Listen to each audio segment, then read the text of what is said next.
Hey YouTube, it's Earl, and it's time for another tobacco review. This evening, we're going to be looking at Until the End by Warped. Let's get to it.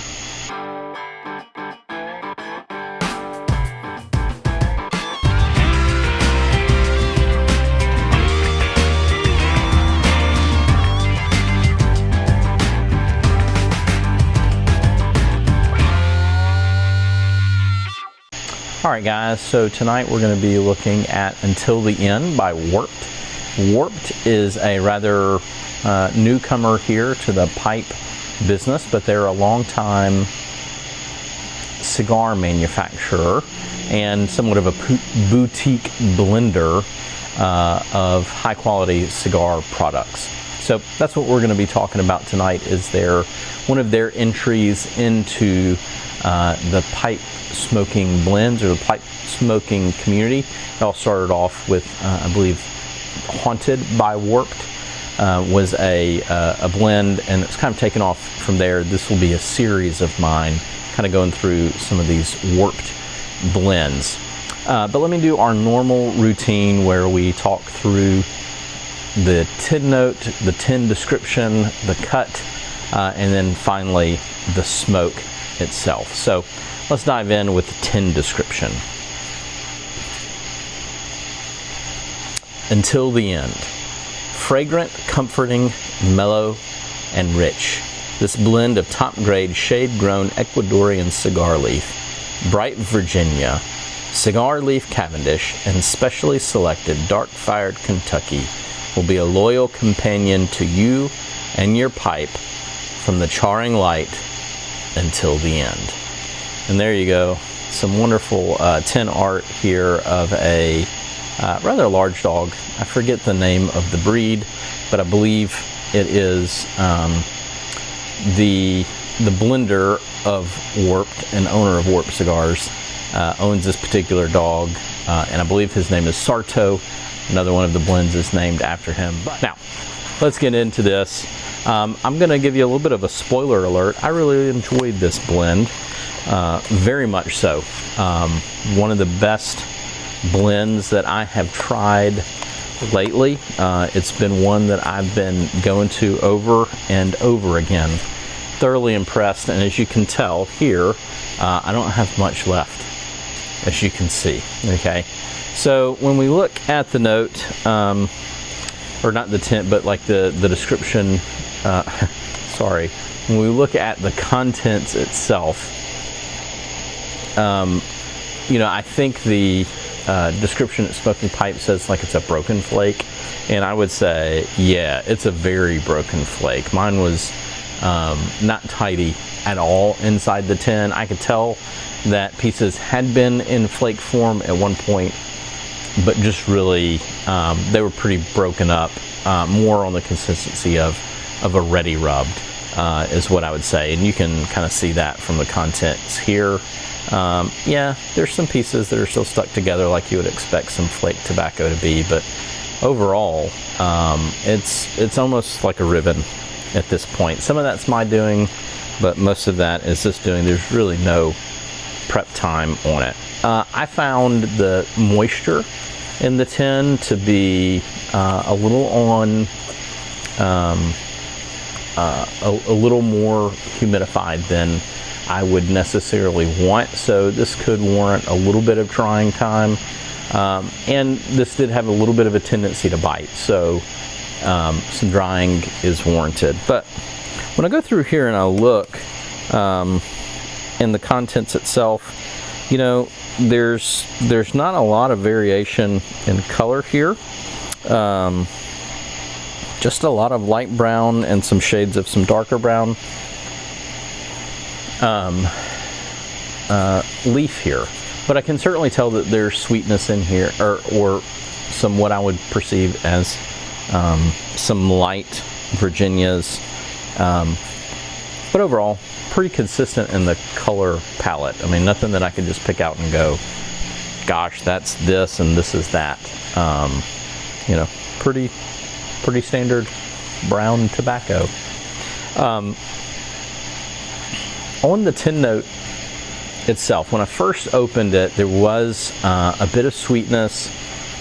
There was something that reminded me a little bit of King's Stride,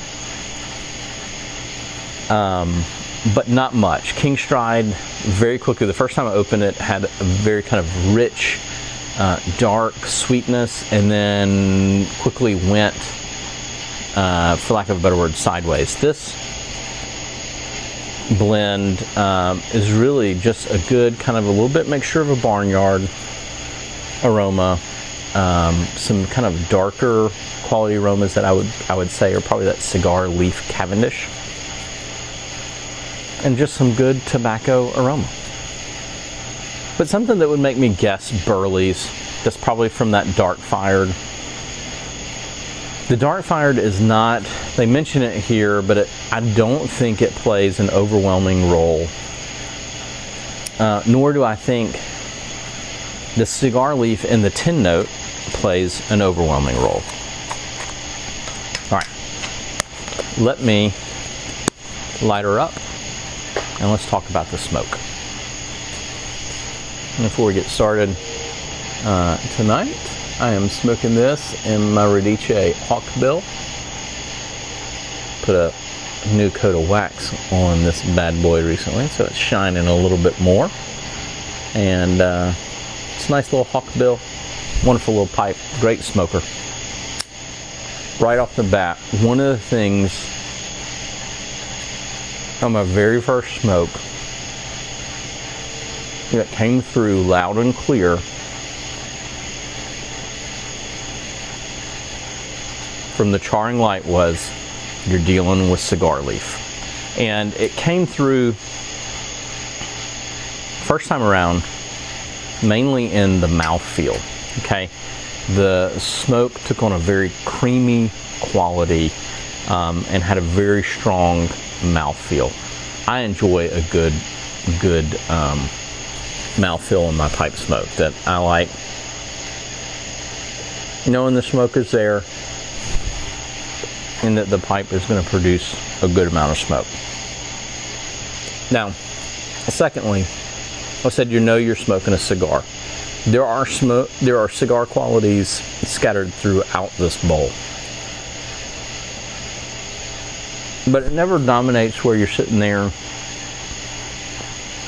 thinking, my goodness, I'm smoking a Honduran double Maduro, right? There's not a heavy cigar flavor.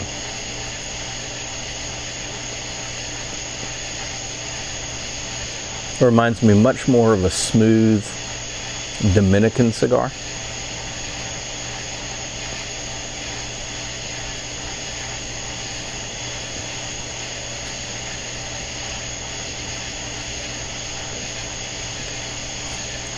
And it's just a great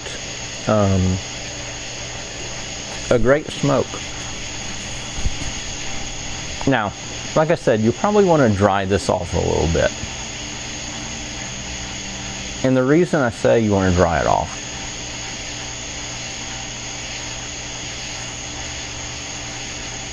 or dry it out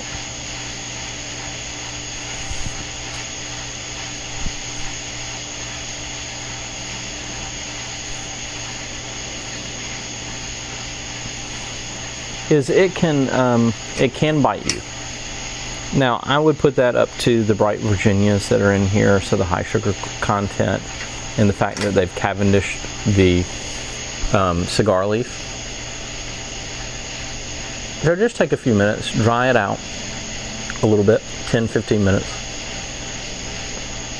and it should be just right.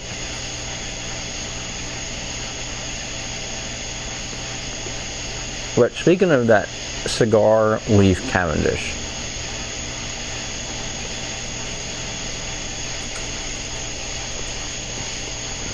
in combination with the Ecuadorian, I think. I don't know which one's playing a major role, but there is a good amount of sweetness because of that Cavendish here, but in an enjoyable way, not an over-the-top aromatic sense. In a just good, you can tell there's sweetness, and it's an unnatural sweetness It's not the natural sweetness of a Virginia.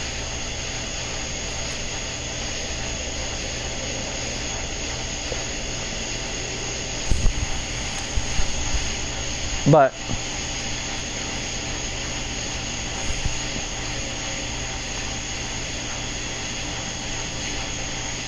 cannot tell you how much I have enjoyed the flavor of this smoke. And the thing that really kind of hits it home for me, I know it's not something we talk about a lot,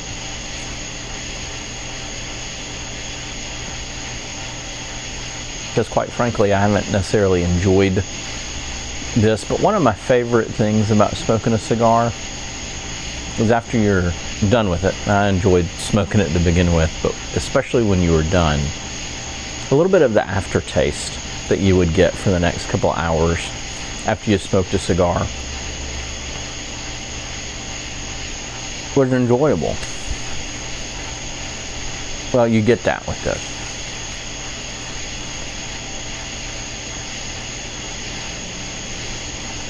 And that became more pronounced for me the further I progressed into my tin of tobacco. So I don't know if the cigar exerts itself more after the tin has been opened, or I just noticed it more. But the blend produces a lot of smoke.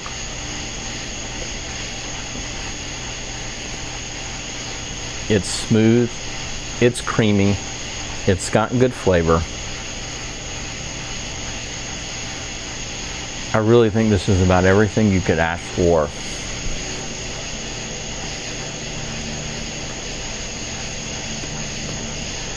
If you were wanting to come over from smoking cigars to this, to smoking pipes, this is a heck of a place to start.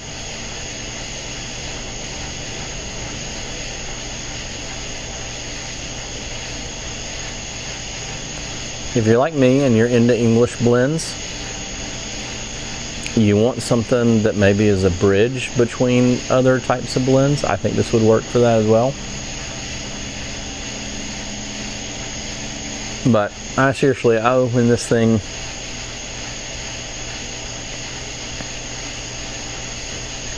and I've really been smoking it non-stop since I did crack the tin. It's a lovely blend.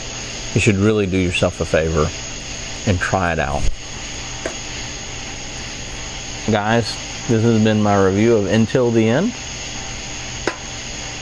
Until next time, talk at you later.